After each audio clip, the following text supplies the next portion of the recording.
earlier this week, I flew to Missouri. I flew in the morning and then I flew home that same night. And I was there for an important meeting, right? And while I was flying in and out, I was like, oh, wow, this is just like so cool. This is so fun that I get to do this. And I feel so honored, all the feels. But when I was there at this meeting, there was a particular man who was in this meeting that was just fascinating. He was so interesting. And yes, his stories were cool, but there was this other layer of him that really made him interesting to talk to. And it was just so crazy how he interacted with everyone in the room. Like when he would start talking, everyone just shut up because they craved to hear what he was saying because they knew it was going to be good. There was just this element of charm about him. I don't know. It was interesting, for lack of better words. Okay. So on the way home, on the flight ride home that night, I put together a little list because it wasn't just what he was saying or even how he was saying it. There was this layer with it that was very, very interesting on what made him cool. Okay. And I think about this all the time. This lives rent free in my brain. What makes someone interesting? So I am going to take my notes app and share it with you on all the things that I think it takes to become an interesting person. And I don't know. I'm kind of excited.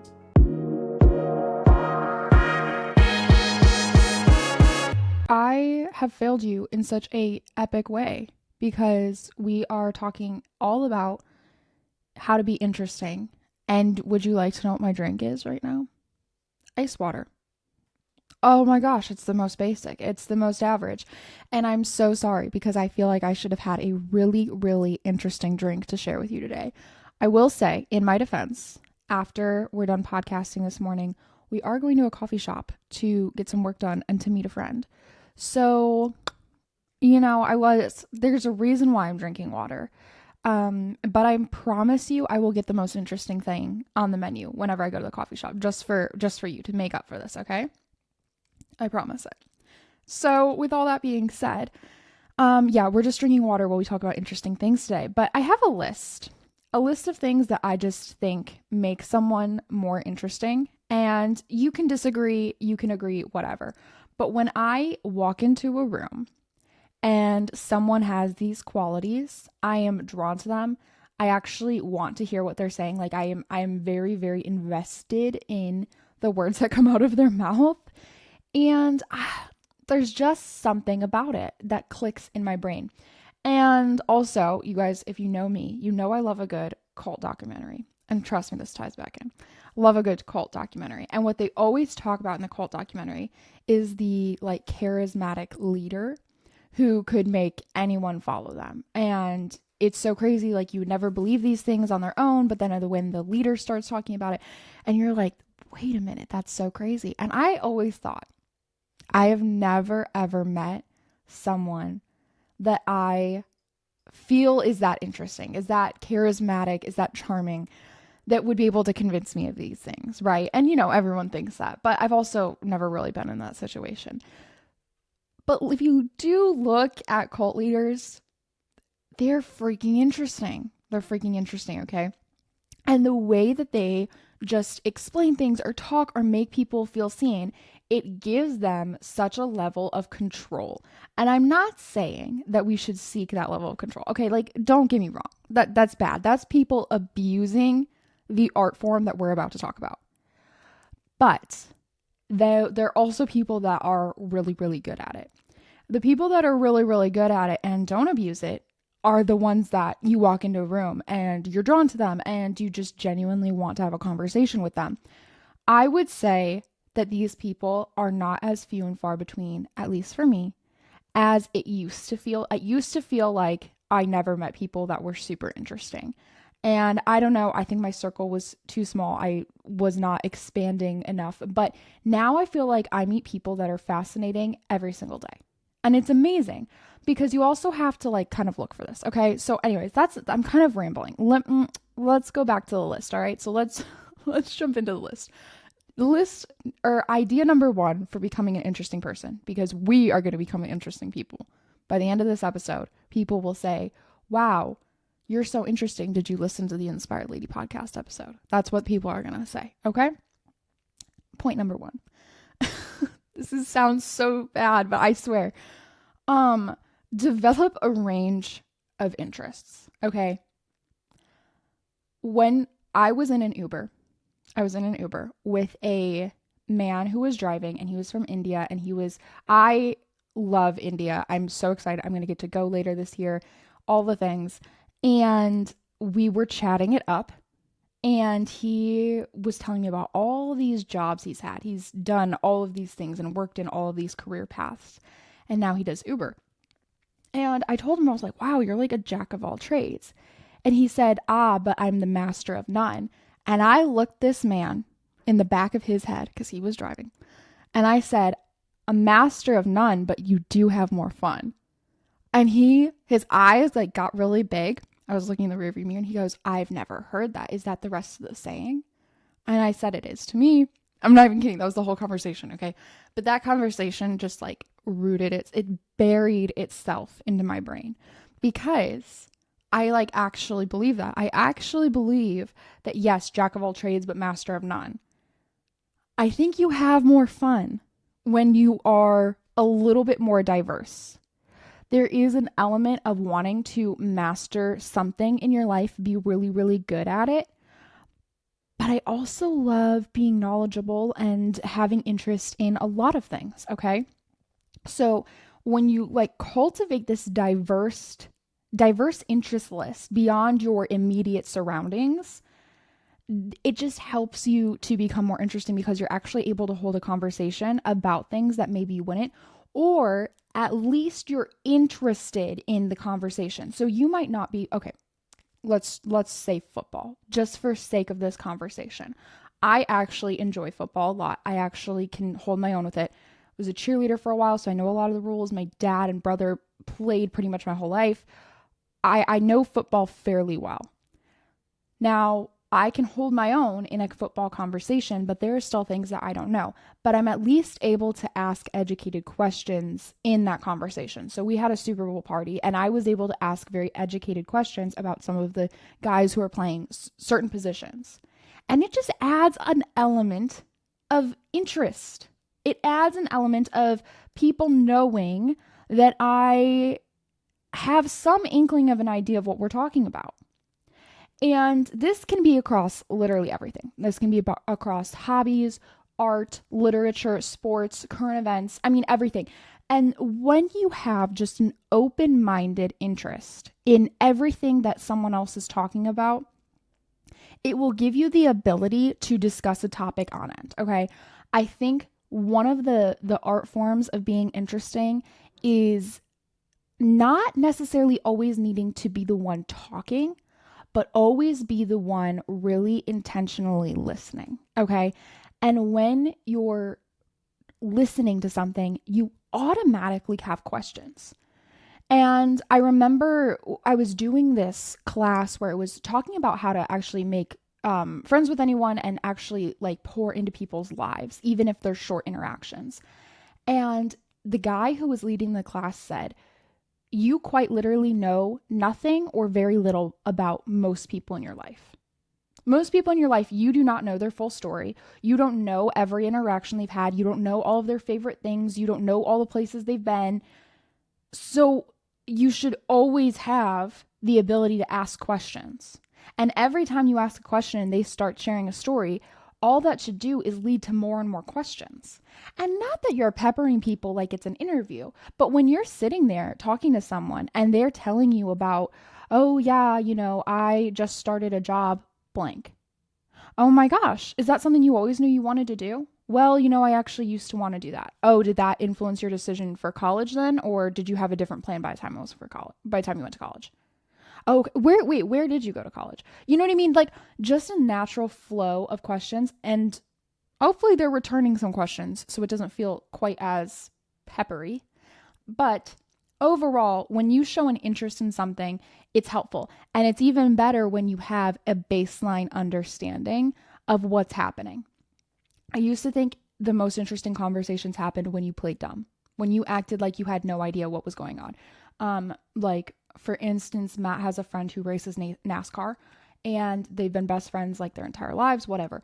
And I thought that to make him feel more valued, it would be good to play dumb. Like, I know nothing about NASCAR. Now, I know very little about NASCAR, but I also don't know nothing. So whenever I would talk with him about NASCAR, I pretended I knew absolutely nothing, and he would have to go from like ground zero to explain things and all of this stuff. And I was like, oh, okay, ha ha ha ha. But the more I had these conversations, the more I realized me actually being interested and knowledgeable to some small extent about what he was talking about was way more impactful. It actually made it sound like, hey, this is something that people enjoy. People watch when you race. People are invested in this storyline with you. And that is way more relational building. So one is ego building, like, oh, I'm stupid, explain things from start to finish. And one is relationship building, like, wow, let's bond over this. And it depends which one you want, but I will always be someone who would take a genuine relationship over flattery. That's just the way I would work. I would rather build a bond with you than you just stroke my ego. Truthfully, okay?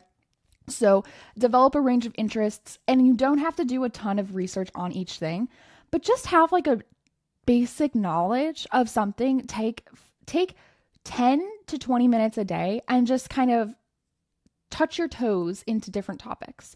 You maybe want to brush up on your sports. Maybe you want to brush up on politics, things that are happening, just so you're aware. Maybe it's something in the art world or music world, or maybe it has something to do with hobbies or whatever. It could be all of these things, but things that are interesting to you, start to expand on it and just grow in that. Okay. Next, which actually ties directly into what I was just saying, is that be informed on a higher level. Like, stay updated on current affairs and global issues, because that is how you know you're engaged. Here's the thing. I will never sit down and watch the actual news, ever. I will never be so invested where I'm going to debate someone to the ground. However, but if someone brings something up about actual global events that are happening right now, I do not want to be someone that has no idea what's happening. This even goes for pop culture events. I'm not going to lie to you. I don't want to be someone who is so out of touch with my surroundings that someone's like, oh, did you hear about this? And I'm like, what? What do you mean? There's a difference between being chronically online. Chronically online means that you can explain every storyline, every trend, every single thing, because you scroll so much that you don't miss anything happening. That's different, okay? I'm not saying be chronically online. I'm saying there are important things that happen every single day on this globe. Know what they are. Have a rough estimate of what is happening in your world, that when someone says, oh my gosh, did you hear about XYZ? That's a massive deal. You're not reeling or looking like you're out of touch. Don't get me wrong. Some people are going to have access to things first. Some people are going to hear things first and then ask questions. Be interested in that conversation, because it's important. It's important to know what's happening. And I think it's easy to feel like we should check out. Like we could just never deal with it. And I'm not someone, again, I don't have the news on. This isn't something that I'm in all day, every day. This is something where I quite literally spend 3 minutes a day checking on current events around the world. Where are places that are hurting? Where are places that I should be praying for? What are some elections or some government decisions that are coming up that I need to genuinely just have a wherewithal about, and also bring to God in prayer? It's bigger than us, right? And when we focus only on us and our immediate circle, we don't have a kingdom set mind to actually care about bigger and more important things. So there's a balance. There's a tension there. I hate the word balance. I'm sorry. There's a tension there where you have to, yes, be involved, but also protect your peace. I get that. So find where you are on that tension line. Okay. Embrace your uniqueness. Hear me out on this. Okay. You are different. You have different experiences, different perspectives, different personality quirks, and that's great. I think one of the things when I was sitting in this meeting and I was watching this older gentleman talk, he had this confidence about him. He had really just, it was it would draw you in because he was so confident in who he was. And I know that that took years and years and years for him to craft. However, it was a confidence not necessarily that he was right, but that he knew what he was talking about and that he was confident in his perspectives, even if they were unique. There were some things that we were disagreeing on in the meeting, but he just was like, you know what? This is where I'm coming from. This is my opinion. These are my thoughts. Take them or leave them. And he wasn't like forcing his opinion on anyone, but he understood where his unique ideas came from. He was confident in them. He embraced them fully. And I think sometimes we think that we need to be very, how do I want to say this? We need to agree with everyone on everything in order for them to like us. Okay? I think that is something that is maybe, I don't agree with that. Okay, we're just going to go there. I don't agree with that. I think that there is healthy room for debate. And this is on big things and also small things. There's healthy room for debate, but more than that, there is room for both of us to coexist, to genuinely enjoy each other's stories, to enjoy each other's perspectives, and maybe they aren't completely meshed and aligned. Not everyone you meet is going to agree. Actually, I can guarantee you, unless you're sitting in front of a yes man, someone who's going to say yes to everything you say, you will not agree on every single perspective out there. Because there's too many, and there's too many thought processes and all of these things. I mean, it's why people argue when they're married. It's why people argue with their families. It's why people argue with their best friends, is because there's always going to be something slightly different. But there's beauty in that. There's beauty in you being able to confidently say, you know what? I actually had a very different experience. An example of this that's not crazy important. Traveling. All the time I run into this with traveling. People who go to Amsterdam will be like, oh my gosh, Amsterdam's magical. I had the greatest experience ever there and all of that. I've been to Amsterdam. And so the yes man side of me wants to be like, yes, it is nice. But while I was in Amsterdam, I had a horrible time, an absolutely horrible time. I hated every second. Like I genuinely did not enjoy Amsterdam. And so when I say, you know what, I had a very different experience, I kind of hated it, the other person usually is like, what do you mean? What happened? All of a sudden, boom, the conversation just got way more interesting. Way more interesting. Because I didn't think that I had to agree with them in order to gain favor. I was able to hold true to what makes my story unique, my perspective unique, and it's different. Okay? My voice. This is why we have water. Okay. Anyways, next. Listening. Oh my gosh. There is nothing to me quite as powerful as someone who can listen. And this is a skill that I am trying desperately to hone and craft well. Not necessarily for the sake of, this is how it started. I would listen well, right? Like I would nod and affirm what they were saying and ask questions back. And the whole time I'm thinking, I wonder if they think I'm a good listener. What? No, that's not real listening. That's not real listening. And I literally did that for a while, is I would be engaged in the conversation. And probably if you were having a conversation with me, you did think I was a good listener. But the whole time I was going, I hope they recognize what a good listener I am. That was a good one. I bet they think I'm a good listener. Like, no, that's not the good listening I'm talking about. It's being interesting isn't just about talking or sharing your experiences. It's about taking in someone else's, digesting it, and allowing them to be heard.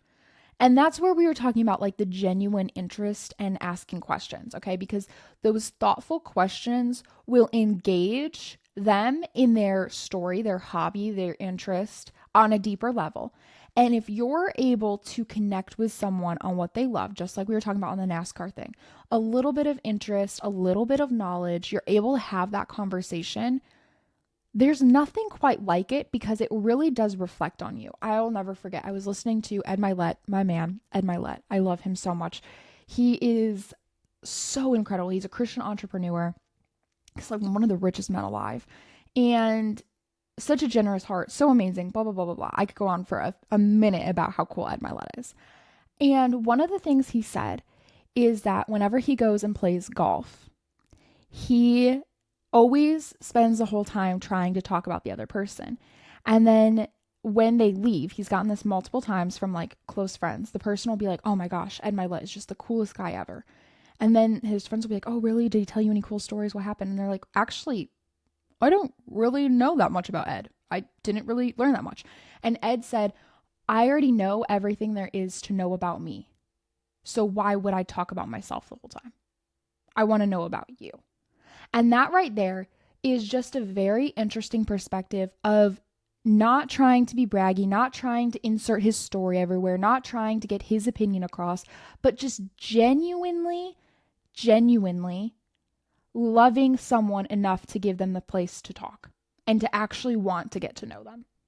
And that's what it takes to be a good listener, right? Is you're like actually invested in what they're saying. And so I always think about it this way. Like if I was like, I always run through the questions. If I start to feel like I'm not understanding something, or if I feel like they're really passionate about what they're talking about, I'll say who, what, when, why. And then sometimes how. Who, what, when, why, how. And I will run their story through my mind and I'll be like, okay, who's involved? Okay, let me follow up and ask about their mom then. When did this happen? Okay, let's talk about what happened after or before. You know what I mean? Just like those questions that keep them engaged in what they're talking about because they're interested. So if you're interested in what they're interested in, of course you're going to be an interesting person. Of course, okay? Next. Okay, you have to be able to tell a compelling story. And this is an art form. Don't get me wrong. But you have to be able to share your experiences and your adventures in a way that really captivates the audience. Some people it comes really naturally to, some people you've got to work on it. But here's the thing. I don't need to get hung up on the details. When you are telling a story, I don't need to know if you say it was on a Monday. You don't need to go back and fix it if all of a sudden your brain goes, maybe it was on a Wednesday. And we don't need to hem and haw if it was on a Monday or a Wednesday for like 10 minutes. Also, if you're listening to someone like a significant other tell a story and they say it was on a Monday and you think it was on a Wednesday, you don't necessarily need to jump in and correct it. Because there is nothing more tedious than when someone is telling a story and they let a minute detail that no one cares about, like if it was on a Monday or a Tuesday, or if you were having breakfast or you were having lunch, or if you were having eggs or you were having spaghetti, get in the way of the good story. The minute details that have nothing to do with the story are what always get me. And when you go back and you can't figure out, maybe it was this, maybe it was that, you just lost my attention. That's not how you tell a good story. Now, interested me will try to maintain interest and keep the ball going. But as a storyteller who's wanting to be interesting, don't get caught up on the little details. And there's that saying that says, like, don't let details, or don't let the truth get in the way of a good story. I remember my professor used to say that to me all the time. He's like, don't let the truth get in the way of a good story. What'd you do this weekend? And man, we would come up with the most bizarre things and the craziest stories to tell you what we did this weekend. And okay, yes, you should tell the truth. Your story needs to have truth in it. But when you're telling a story, you don't necessarily need to have so much truth that I could paint the picture so accurately it was like I was there with every single little I don't need all those details. I don't. Keep it going. Hit the main points and move on. Okay? So that's important. And then the last one that I just want to kind of touch on. I've got a few more on here, but talking about curiosity and talking about authenticity and humor, those are all really important. All are really important. Stay curious, be funny. Like, just do the things, okay? But I think my last point that I want to kind of touch on is experiences over possessions, because the meaningful experiences that genuinely enrich your life are going to provide you with the memories and the stories and the moments of bonding, relational building with other people. So whether that is volunteering or traveling or attending events or trying new fun hobbies to broaden your horizons, whatever that looks like, with that element of curiosity in there. The experiences that you have are just more important than the things you have, like the actual possessions. It's just more important. It's just more interesting. It's everything more. You know, no one's gonna ask you about how many pieces of clothing is in your closet, but they may ask you, well, where's the coolest country you've ever been to? You know what I'm saying? So if it all comes down to being an interesting person, being someone that people are really invested in when they talk to, there's lots of elements to it. But I think what helps the most is when you're able to relate to a story. When you're able to take someone's story and say, wow, that's amazing. You know, there's something similar that went down here. Have you ever experienced anything like that? That right there, investing your time in being interesting is always going to turn out better than buying things. And I'm going to be so for real with you right now. Watching other people live their life on Netflix, social media, reading about it even. I love a good book. But if you are so invested in reading about or watching other people's lives unfold that you forget to live your own, you're going to regret it. So invest in those experiences in order to cultivate the life that you genuinely love, that you genuinely want. And then you're going to be able to grow in that and become more interesting. Okay?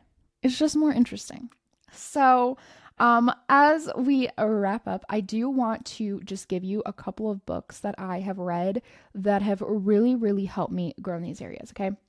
Whenever I do personal development books, I always do audiobook form because when I actually am reading a book, I love a good fiction book for those moments. But then when it comes to actually trying to grow and invest in myself, I love an audiobook. Okay. So, How to Win Friends and Influence People by Dale Carnegie. I mean, that's just a classic. That's a classic book. It has lots of advice on how to improve your social skills. Even if you're very charming and sociable, still lots that you can learn. It will also help you become more persuasive when it comes to things that you are passionate about, being able to explain those things well, not to force other people to believe it, but just so that way you're representing your own belief system well. And then also build relationships. It's a really great relationship book. So Win Friends, Influence People by Dale Carnegie. I do love, this one's kind of funny, but it's called Sapiens. It's a history of humankind. Now this is a very, very like thought-provoking book. Okay. It's a broad, very broad overview of human history, and how we've shaped our society. Okay. The reason why I like this book for what we're talking about is because it's so broad. It's like a 30,000, no, it's way higher than 30,000. It's like a 30 million foot view off of the world, what happened when, and it gives you this rough rundown. And they're just good conversation starters. They're good things to just know in the back of your mind. This is humanity in terms of social studies and history. This is what humanity looks like. And then you're able to have that knowledge going into conversations. Okay, a couple more. The Art of Nonconformity. I love this one. Set Your Own Rules, Live the Life You Want, and Change the World. This is by Chris. I cannot say his last name. It's Gillibo, maybe. But it encourages you to kind of like embrace unconventional thinking in a way and really get into the nitty gritty about passionate things, like things that you're passionate about and how to kind of lean into it. And I think it's helpful when having conversations with other people to kind of take in some of those practices. Next, I love The Happiness Project by Gretchen Rubin. This book is so fun because it talks about happiness and insights and strategies into improving aspects of your life. This is not a Christian book, but The Happiness Project, I read it, I listened to it, and it was just really fascinating to hear a little bit more of a secular view on happiness. And I think it's a good conversation piece to have because it'll help you ask questions and be really intentional with other people when you get your own stuff figured out. Lastly, Quiet, The Power of Introverts in a World That Can't Stop Talking. This is by Susan Cain. Whether you're an introvert or an extrovert, both are great. This book really does offer a lot of insight into harnessing your strength as an introvert or as an extrovert when navigating social dynamics. because a lot of what I said was investing in other people, being around other people, or trying new things and all of that. And as an introvert, as a very, very intense introvert myself, that feels overwhelming sometimes. And it doesn't have to be, because there is a place where you can actually use your introvert, I'm going to call them powers, your introvert superpowers, to show up in a way that maybe extroverts can't, and vice versa. Extroverts are able to tap into a different energy source for their superpower, right? To be able to be around people more and to be invested. So there's pros and cons to both, but there's also a seat at the table for both. So that, again, that's by Susan Cain. It's called Quiet. And that one's just really cool. As an introvert, I really enjoyed that because sometimes it feels like a lot. So those are some books that I think would really help with the whole experience of trying to become more interesting. And then I hope some of these tips did, be involved, stay current. I don't know. It's just things that I witnessed this week and felt like, you know what, there's probably a lot of things I could do better to be more interesting.